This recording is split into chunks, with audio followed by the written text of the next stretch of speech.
I have my team with me.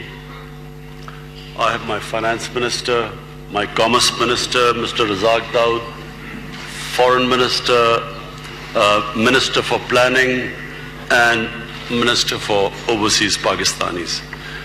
And the reason I have brought my team is because we feel, and as both of you mentioned, that it's time that Pakistan and Turkey enhanced our trade to a higher level. We have our problems. We have, for some reason, not achieved the potential of trade between the two countries that we should have. And one of the reasons, obviously, is that the distance between to take goods from Turkey to Pakistan through sea is a long, long way, and there's still no proper train connection between the two countries. So this issue, I think, in coming years will be sorted out because of a huge development taking place in Pakistan, which is the BRT, the Chinese Belt and Road Initiative, which is connecting those parts of the world which were not connected before. So that's just one thing that will, in future, if we start working from now onwards, the trade between the two countries will increase.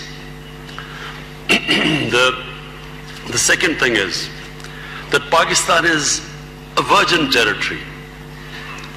Pakistan is still virgin in the sense that a lot of areas of trade where Pakistan has huge potential have not really started performing. For instance, Pakistan has huge mineral reserves, but we have hardly done exploration even in 5% of the areas where there's oil, there's gas, there's copper, there's cobalt, there's coal, and these areas have hardly been any exploration has been done.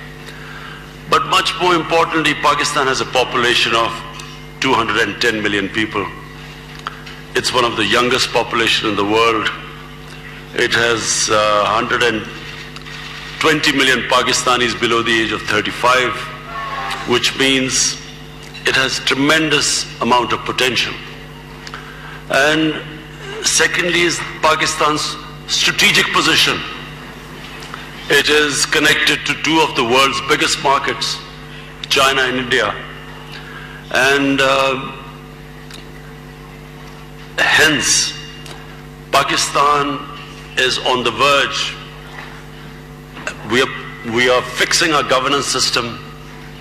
What we are trying to do is make it easier for businesses to work. The ease of doing business and cost of doing business, as we speak, we are trying to bring them down. So for businesses from Turkey, we will make it much easier. Already you've mentioned that various investors here I've met are already working in Pakistan. But I want to assure you that this government, its main aim is going to be to make it easy for investors. Cut out the red tape, make it easier, allow people to make money, make profits, and create wealth in the country. When you have trade, when you have investment, wealth is created. We desperately need, we have a young population which needs employment. So investment will lead to employment for us and create wealth. Pakistan is embarking on the next 5 years of building 5 million houses, affordable houses. It's a huge project. So your construction companies are welcome. We have, as I said, my team is here to answer questions. That's a huge initiative taken by Pakistan. Then we have, along with China, we are developing special economic zones along the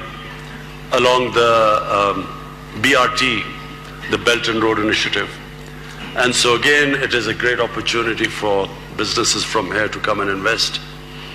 But above all, we have what probably is one of the most diverse country in the world in terms of tourism. We have, I don't know whether most of you realize, out of the 12 or 13 highest peaks in the world, half of them are in Pakistan. Pakistan not only has an totally untapped mountain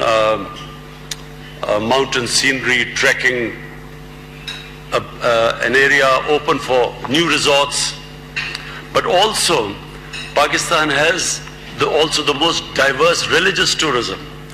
It's the center of Buddhist civilization. It is the center for Sikh religious tourism, for Hindus, and it also has the oldest, well, I can't say this here because Turkey already, we know this area is probably the oldest civilization in the world. But in Pakistan we have the Indus Valley civilization, which is 5,000 years old. And of course it's a very historical part of the world. And for Turkey, people from Turkey, you must remember that the Turks were part of the ruling elite of the Indian subcontinent for almost 6 centuries. The Mughal Empire were Turkish origin. Before that, the Sultanate in Delhi for 300 years, it was basically, it alternated between the Turks and the Afghans. So it has this huge history. And let me not forget that when Turkey was fighting for its independence, when the Greeks had invaded the mainland, people, what is now in Pakistan, then it was India, but from what is Pakistan, people were collecting money to support the Turkish movement for independence under Kemal Atatürk.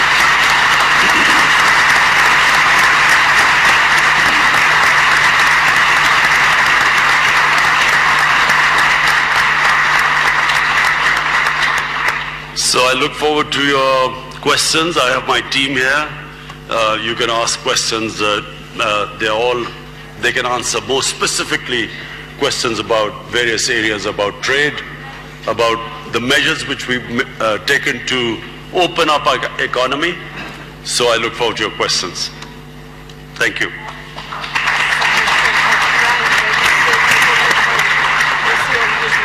Teşekkür ederim Sayın Başbakan. Thank you very much.